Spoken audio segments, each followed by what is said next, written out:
Hello, everybody. It is approximately 8 p.m. Eastern Standard Time on September 2nd. I hope everybody had a good Labor Day weekend. I did definitely. So, a lot going on. So, let's just jump in with a few things that jumped out at me and share some thoughts on what happened over the weekend and what's going on a few things. All right. So, let's start with this. So, this is a tweet from MTG, Representative Marjorie Taylor Greene. All right. English is the language of our Constitution, our laws, and our culture.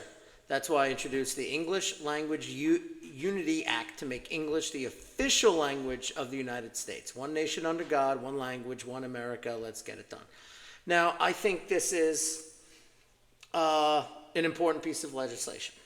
See, historically, the United States, was founded from basically, for the most part, Western Europeans, Dutch, English, people who spoke different languages, but English was the primary language, okay? And over the course of time, immigrants came from all over then Southern Europe, Eastern Europe, and other places now, whatever.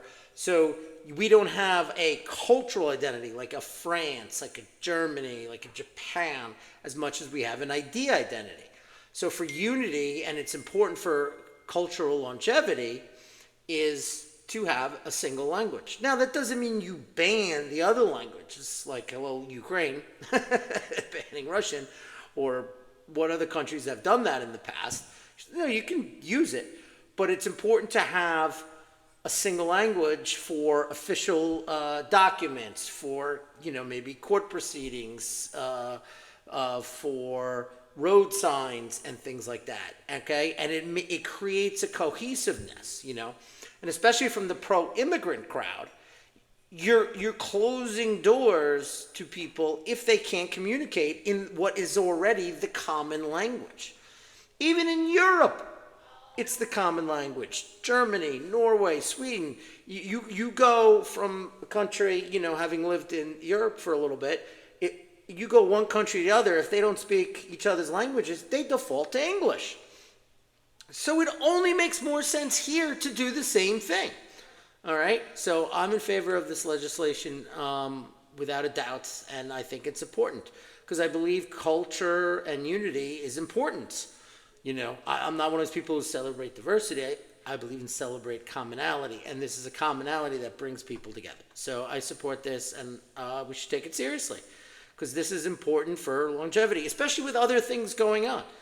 Economic things, foreign policy things, geopolitics, the whole culture wars going on in the United States. This is an area that can create that cohesiveness and longevity that is important. So I'm glad she did this, and to me it's common sense. So, but that's what she's about.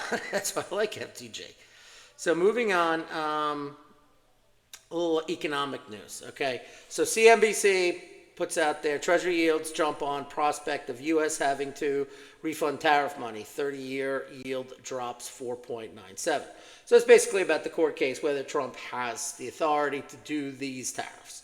Now, according to the Constitution, because tariff is a tax, and the Constitution gives the Congress, particularly the U.S. House of Representatives, the power of the purse and the power to tax. However, Congress, through several acts over the years, one in the 50s and 70s, forgot the name of them, basically has yielded some of those, or gifted, I should say, some of those powers to the president to do that. Also, because of Article 2 power to the Constitution, he can set trade policy to a certain degree.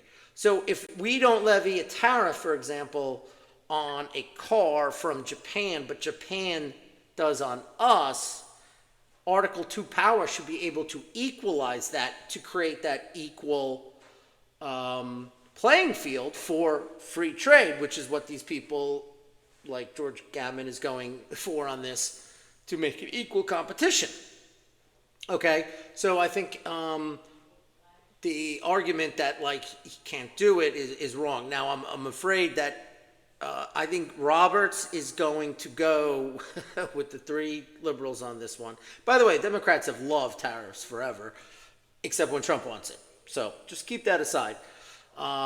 But it could go then 5-4 his way. But Amy, this is where Amy Coney Barrett, even though she's from that corporatist wing of the conservative judicial philosophy. So, who knows where she's going to go on this issue.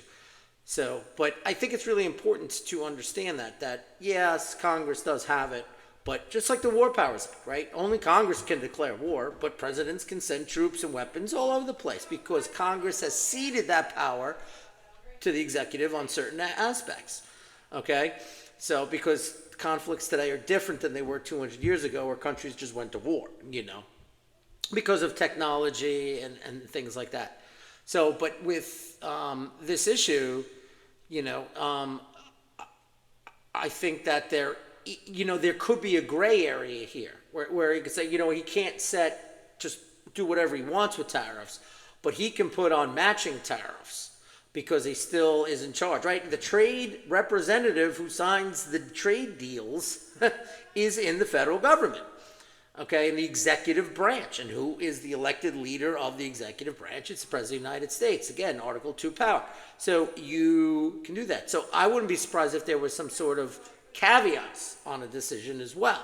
Say, listen, if there's 10% on cars in, like I said, Japan, then Trump can go 10%, but he can't go beyond that. I wouldn't be surprised if that kind of happened in the ruling. All right. So George Gammon says with this could get interesting if SCOTUS says tariffs are illegal. Yields aren't going up because of potentially refunding tariffs, less tax revenue. They're going up because market perceives fewer tariffs as being good for growth. So basically what he's saying is because the yields are going up, if you don't know, the price of bonds and the income derived from are inverse. So if yields go up, the price of the bond is going down. That means money is leaving the bond market and going to the equity market on the corporate side for growth, so the stocks, okay? That's basically what George is making the comment for. So, but yes, multinational corporations, good. But tariffs help small caps, mid caps, domestic industries that compete. Huge multinational corporations that have factories and operations all over the world, they are not interested in the tariffs because they're going to do it where it's cheapest, whatever. So they see the whole world as a global market. So they could care less about the domestic policies or the domestic situation of the United States as a whole. All right. So this will get interesting, but I just wanted to give my thoughts on that one. Moving on. Here we go. From Maria Bartiromo. Jerome Powell is starving U.S. economy of investments worth trillions of dollars, Bill Pulte says. Okay, what's talking about? Interest rates. Interest rates. The Fed model is completely antiquated. This job model is insane. We've never had all these open jobs before with matching the unemployment rates. We've never had, interest rate, inflation this low with interest rates this high before, okay? When we had massive interest rates in like the late 70s or going into the early 80s, we had high interest rates and high inflation. Here, we do not, okay? And it's not because of growth. And what they're also missing out is the fact that we have to refinance all this debt going back to COVID.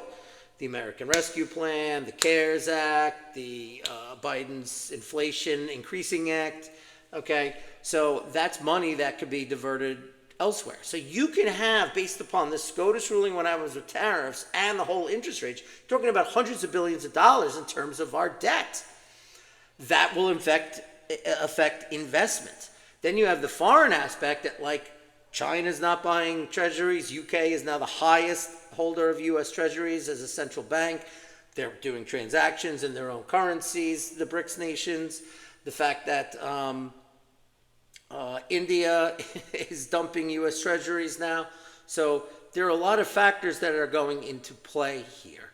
So I think it's really important, and what people are missing, because they're not looking at the geopolitical thing on the whole BRICS and world view on economics here, is that they're looking at the world that it's still 15 years ago.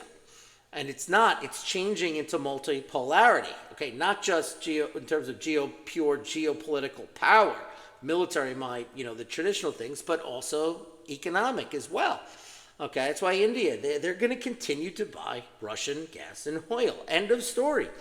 Okay, that's more important to them to that. And we're pushing them that way. So we'll get to that in a little bit. But that's why it's important to reindustrialize. That's why I opposed the tariffs for geopolitical purposes. I favor the tariffs to reindustrialize. Like, I wish we could take the tariffs and let's just tariff American companies that had left factories to bring them back and do more of a spot tariff instead of looking at it as a nation. We always hear, oh, these countries are ripping us off, these countries are ripping us off. But a lot of the products that we can make domestically, that we once did make domestically, okay, it is not, China didn't pluck it, this country didn't pluck it, etc. Okay, our corporations, allowed by our politicians in Washington, to export them, to empty these towns across the upper Midwest and upstate New York and parts of the South, etc. So, if we're going to enter in that world, we need to have a higher manufacturing base, a higher agricultural base, a huge energy base. Trump is 100% right on that. Okay, so we can reindustrialize and compete if this is the world we're going to enter. All right. Next story. All right, here we go. From Eric Doherty, Florida. Breaking: major Trump victory. Federal court greenlights President Trump canceling a whopping $16 billion in Biden climate funds, reversing an activist judge's injunction. Trump just won big. 2-1. The panel said Trump can end $16 billion of grants to 5 nonprofits, blah, blah, blah. All right, well, because the whole, it's a scam. Right, the whole green new energy was a scam. It happened in Europe. We saw what happened in Germany, what's happening in France. Okay, here. Okay, so all these funds go in these companies. Okay, to do stuff. Okay, if the president, again, Article 2 power, sees that these funds are not going to summer fitting, justifying, you can just look at a balance sheet and then be every right. They can't get the funds. They're unstable. The investments aren't there. Or there's a national security issue because all these things come from either China or this country or the lithium, the cobalt, the things you need. So when you add these things up, he can cancel these funds because he has a right to do that because Article 2 power is also like the CEO of the company. Okay? And like I said, it's the whole thing is basically a scam. So, and because it's passed by, it's an ideological driven thing, this whole green thing and everything with this whole, America Rescue Plan, Inflation Adjustment Increasing Act, which was nothing more than a payoff. Both were just payoffs and buyouts, okay? And investments into their friends who were investing into this and that. So it's this, you can go through the corruption and you will find these companies, look at their investors, look at everything like that, all right? There are people who go deeper into these things than I do, and that's what they come up with. So that's good news on the front. And that'll be a good precedent for other things when you want to cut. That's nice. Take this ruling, use it as a precedent, and move on and do some more. All right. All right. So politics, politics, politics, politics. Breaking. Senator Joni Ernst, Iowa, is officially retiring. She's not seeing re-election in 2026. Thank God. Because if you remember, she was the senator who was the standout to not pass Hegseth, okay? And she was infecting Tillis and others and all that, okay? She's a diehard neocon. She didn't want Pete Hegseth, not because of his lack of experience at the executive level and all that stuff. It was because she was afraid of that. She's also from Iowa, the whole big corporate agra situation, whatever. But this is, Eric's right, major MAGA pickup opportunity. Trump, Iowa was a pivot state. Obama twice, went to Trump again. Trump won big in Iowa, okay? They are a America First state, and they're about time they get America First representation. So add this to the list, Iowa, with North Carolina, with Kentucky, with, South Carolina with Lindsey Graham, all these opportunities to get rid of these older neocon fossils that infect the U.S. Senate Republican Party. All right? So that's good news there. All right, here we go. So we're going to move a little bit to Europe a little bit, a little update here. So if you don't know, there is a state election in, now Germany has, if you don't know, a federalist system like I do. I think they have 16 federal states, right? Westphalia is going to have elections next week, and the AfD party, and people who follow this, like in the last week, all right? Here we go. A total of 6 AfD, Alternative for Deutschland, that's what it stands for, politicians died in the lead up to elections in North Rhine-Westphalia. Not saying I know what is happening here, but usually I subscribe to the general thought that there is no such thing as coincidence in this world, but that evil is very much real.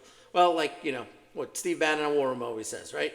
You know, I don't believe in conspiracies, but there are no coincidences. And that's what you got going here. This is very bizarre. And plus, there's a history of AfD politicians being assaulted and attacked seriously throughout the country. The nation is going to ban it. Now, just like in the United States, with the arrests of Donald Trump and the rhetoric from the left that led to the Bernie Sanders supporter shooting up the field where Steve Scalise got shot, and these trans shooters, and the Butler shooter, and the guy on the golf course. You create an environment, boom, and these leftists act. Well, maybe that's going on here. Now, in the case, we also, in both in the United States, where the federal government we now know was involved in going after the elected person, you know, from the party that really believes in democracy, okay, here in AfD, it's like, I don't know the details really behind him. That's a lot of deep diving on that. But it's very coincidental. But now you got to change the ballots. You got to find new candidates. Maybe they're less charismatic. I don't know. But the polling for AfD keeps increasing in Germany. They should be in government with the CDU. But the CDU and Merz decided to go with the Socialist Party, who he beat, even though AfD was 2. And they are supposed to be the conservative party. They're clearly not. They're globalist neocons and big corporatists at best, okay? And, you know, Reform Party is surging in the United Kingdom. The Dutch elections, the polls up. Wilders Party still up on being the largest party in Holland still after the dissolution of that government because the coalition fell apart, and we'll be tracking that as well. But I just wanted to share that with you. In Germany. All right, so if you don't know, big meeting. You got the big 3 in the East in BRICS. You got Xi, you got Putin, and you got Modi. All right, so what do we know? We know Modi, and he was, if you follow it closely, India was fine with just the straight tariffs on economics.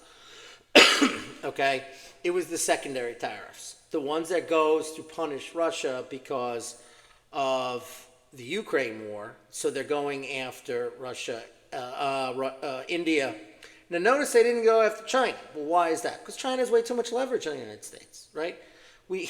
Pharmaceuticals, rare earths, manufactured goods, okay? Way too much leverage on us. Higher amount of U.S. treasuries in their central bank, okay? So they have serious leverage on this. But the ironic thing is China buys more Russian oil than India does, but they're not going to get secondary tariff. It's one of the reasons why I think Trump wanted to set Wickoff for the meeting with Putin in Anchorage, because he knew he got himself in a bind because he threatened China and that. He knew he couldn't do China, so let's see if we can come up with something to get himself out of it.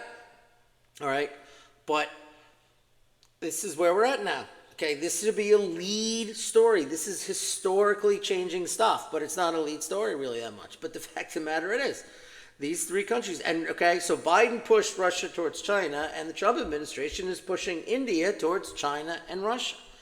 Because India wakes up and says, wait a second, why aren't you doing the secondary sanctions on China? Okay? Oh, because you can't, but you can bully India. And that's how they see it.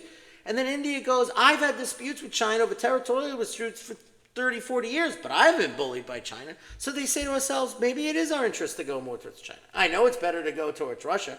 They're both nationalistic countries. They've gotten along for years. Like, that's a natural ally, Russia and India right there. But this is an administration that was supposed to pivot east to China.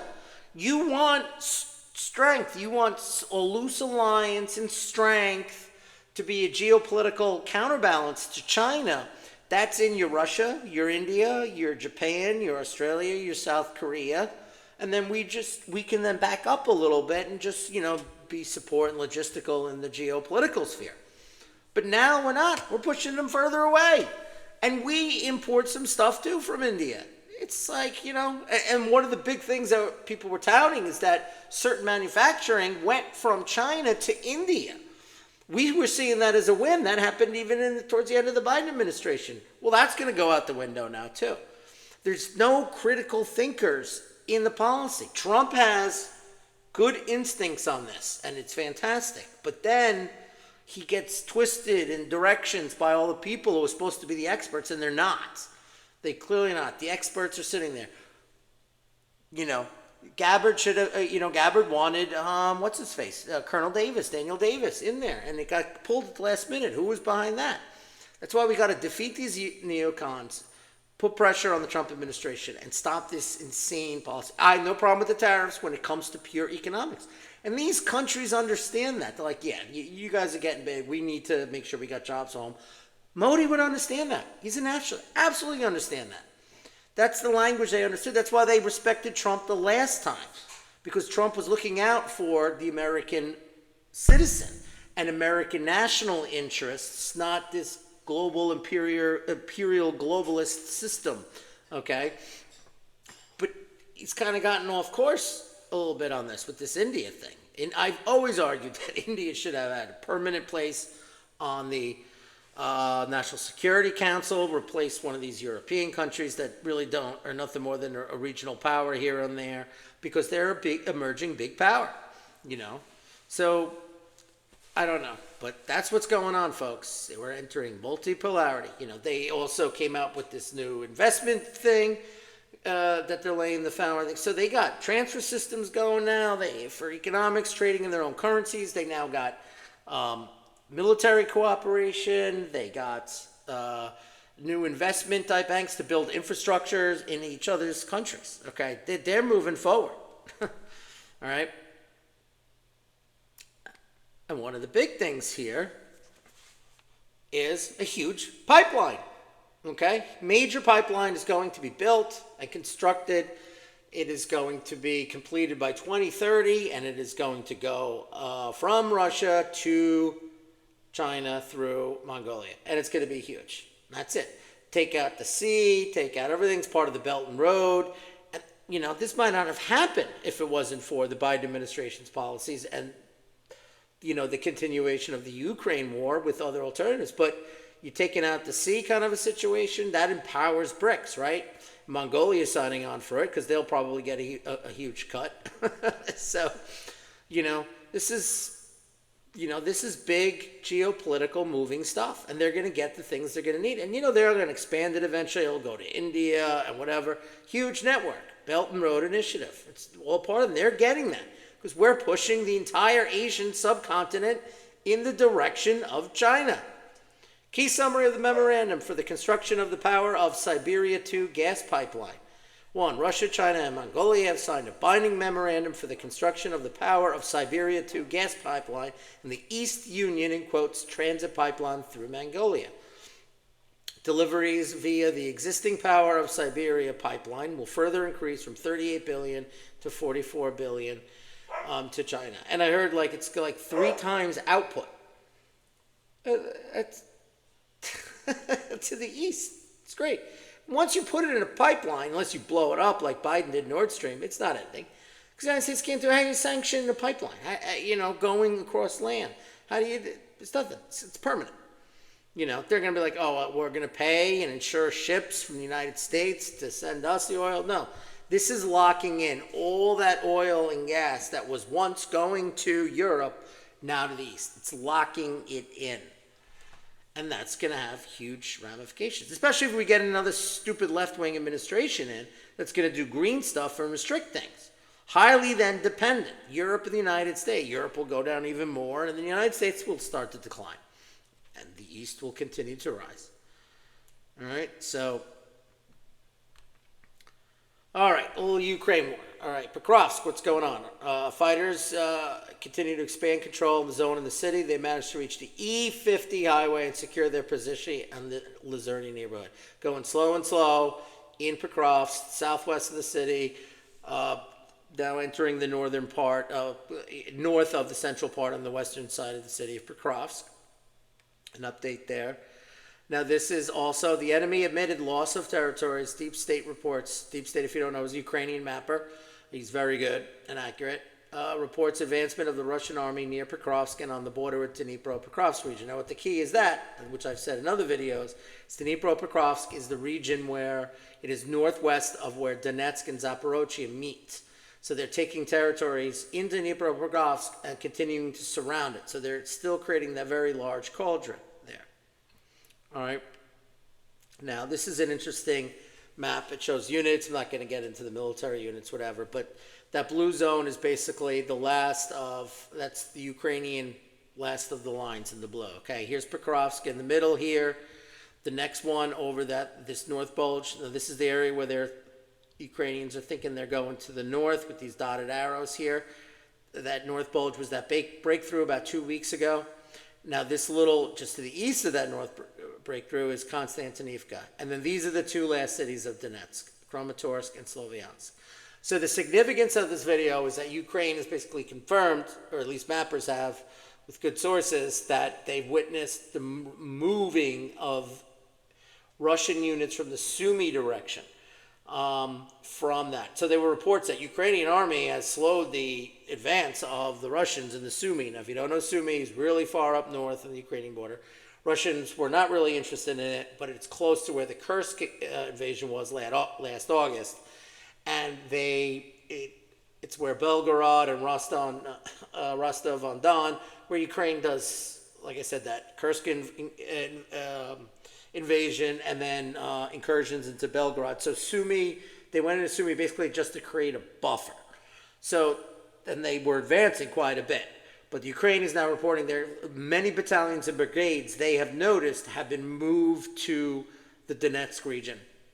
Okay, so that's the reason why the Sumy offensive has kind of slowed up in the last week. And now they're going to put pressure here even more so. Because once they get the rest of this Donetsk, Kramatorsk and Sloviansk. So they have complete fire control over all the highways and supply routes. They're pushing in Pokrovsk city. They're pushing around Konstantinivka in the North Cauldron there. And Ukraine really doesn't have any strategic reserves because they pulled troops from Sumy region as well to defend this area, as well as setting their last strategic reserves from Kiev in the Azov battalion to stop this northern breakthrough, which kind of slowed it down a little bit, but now the Russians are continuing to advance again. The other thing of note on this, in that blue area in this map, that's the last of the defense lines. There are no fortifications north of this. It is just grassland till Dnieper with some villages. The Dnieper River, that is. So that's key. That's why they're panicking. All right, because these are fortifications that were there going back to the 2014 war. Because after the Maidan coup, it was Sloviansk where the movement to break away from Ukraine started. All right, so this is also a symbolic city as well. So yeah, that's one of the reasons why they want the huge ceasefire, so they can spend a month building fortifications north of this once they fall. Because it's going to be open season. And you can't defend. It'll be hard for the Russians, too, because Ukraine sells lots of drones. And the drones make it hard. But right now, you have Pasovic and others, they're reporting that, Ukraine can't even, they're doing training underground. I mean, this is a mess for them. And it's just not being fully appreciated in the West. And it's affecting policy. And I don't think Trump gets all these accurate at all. He relies on people. People are going to tell him what the interests tell them to do, whether it's the deep state interests, military-industrial complex, neocons, etc. So, anyway, that's my video brief for today, this Tuesday, day after Labor Day. So I'm going to be keeping an eye out on what's going on with the off-day and that off-day election. Any other polling in the upcoming European elections. I think there's some in Czech Republic, the big one in Holland coming up. We're going to see what's going on in this tariff case. other economic news that might come out as well, and any stuff going on the Ukraine battlefields. If you don't know, also, Trump obviously hit that boat, right? They ordered the strikes on the boat, killing 11. That was related to Venezuelan narco trafficking. Still doing deep dives into that to really figure out what's going on with that. So we'll see what's going on this week. So I'll try to do a video on Friday morning as my thoughts, since it's Tuesday, to wrap up the week. But I'll be posting on my X at Patriot Planner 1 and on my Getter at Patriot Planner. So if you like this video, please follow, like, and share. All right, thanks, and enjoy the middle part of the week. Talk to you later.